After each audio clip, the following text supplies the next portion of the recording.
Dr. Sanjay Gupta, CNN's medical correspondent, the chief one, and has reported on the latest research behind CBD. So, you know what, break this down for everybody. I'd like to take your thoughts on what it really is so people can get this into their heads. Well, you think about the cannabis plant, marijuana, it's called cannabis.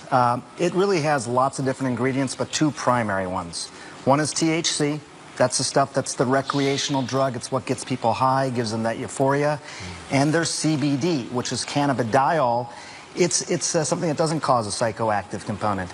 It's believed to be a medicine. It's been used as a medicine in decades past, and it's getting this resurgence, as you just heard.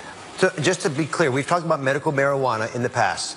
This is not that, right? CBD oil is being sold all over the place. You take the plant and you can pull out certain components of it. So you're just, in this case, you're pulling out the CBD component and you're just using that.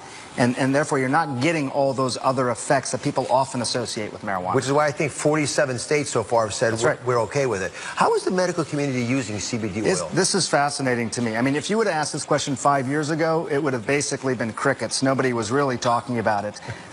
Within the last 5 years, you had a medication that was sort of known colloquially as Charlotte's Web. It was for this little girl who had seizures that just could not be treated by all these different medicines she took.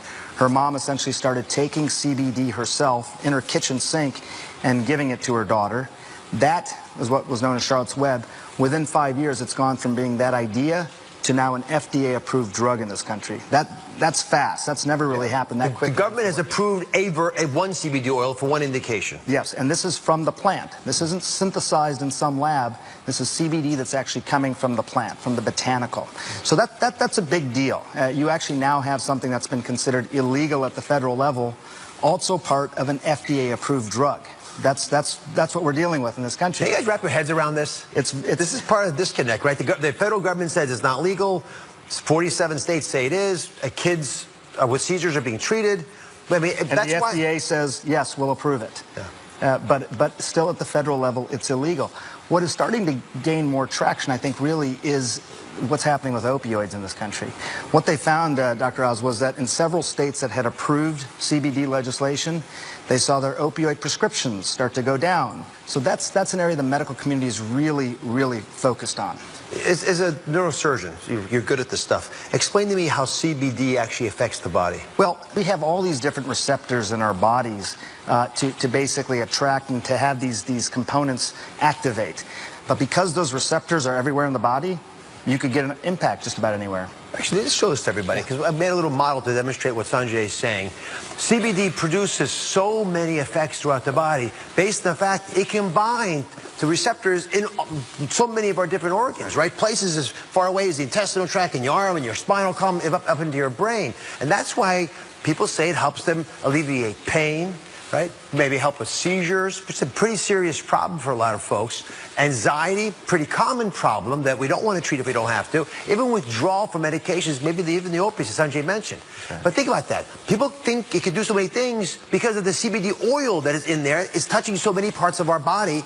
And I love your thought that we evolved as species because we had access to these natural plants, and they understandably can affect us. That's right. And the receptors started to evolve in our body as well. We even started making our own form of CBD in our body. But sometimes it's not enough, just like other things aren't enough in our body, and that's why some people seem to get benefit. So the question then becomes, do they work? So there are products of CBD oil, which again, you saw the theoretical arguments you just made, but these products are popping up everywhere, and some of these are everyday items that you can buy. I have a bunch in front of them. Again, Sanjay and I don't sell anything in this space, but they're shampoos, they're supplements, they're gummies, they're muscle soothing creams, they're even products with your pets, as you saw from Mara's report. So when you look at this, Sanjay, and you realize as a clinician how complicated CBD could be, how do you decide which of these might work? Well, you know, it's interesting. I'll tell you this, I think, in part from a physician's perspective. First of all, I think that there's a legitimate medicine in here. I think we're talking about something that could actually really help people. And I worry a little bit when you start to see products like this that it could minimize the importance of what CBD could do for people, because I don't know what these products are. I don't know what's in them. I don't know how much of anything is in them. I don't know if they would actually do anything. I mean, this is CBD shampoo. If I could get shampoo like Dr. Oz's, I'd probably use it. But, you know, other than that, I covet your hair. You should Yes. know. I'm not sure, though. I would have a hard time if somebody came to me and said, hey, should I take this CBD product? As much reporting as I've done on it, I would still have a hard time, saying it's a good idea. So the FDA is in charge.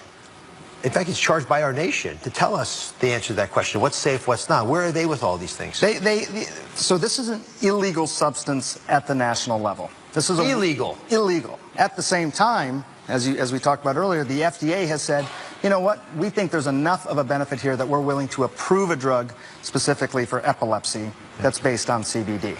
And part of the reason I wanted to cover this topic is you can buy these products anywhere.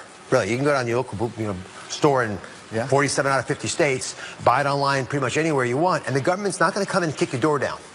So whatever they say in the, at the highest levels, we're still not actually doing anything to stop people from using these, which is a concern to me because it's the wild, wild west. It's completely unregulated. That's right. So if it does have all the potential that we're talking about today, I want to understand what could be in your best interest for CBD oil. So up next, we're going to continue our investigation. How much CBD is actually in these products, and can it really work for you? We have the test results, and they might surprise you.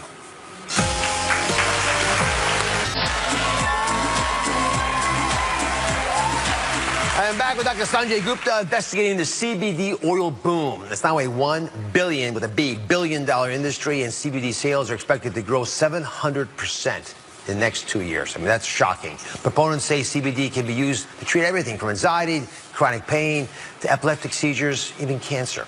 Products like these, the ones in front of us here, they're widely available in stores and online, but are you getting what you're paying for?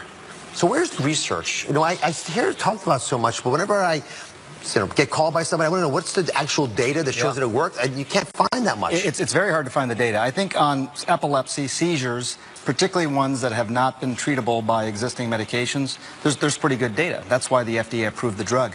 But just about any of those other things you mentioned, the anxiety, the sleep, even pain, the CBD-only research is pretty limited. Let me say, though, part of that you shouldn't immediately say, well, it doesn't work because of that. Part of it is that the research is hard to do. If you have a substance that is illegal at the federal level, how do you get research done on it? It's very hard to get people to actually invest in that research. That's part of the problem here. And rarely have I been called by as many people saying it's helped them. Yeah. These are folks who don't have a vested interest. So it makes me really curious. And as a physician, I feel frustrated that we haven't done more to help them out. Yeah, absolutely. No, I mean, we need to get that research done. Absolutely.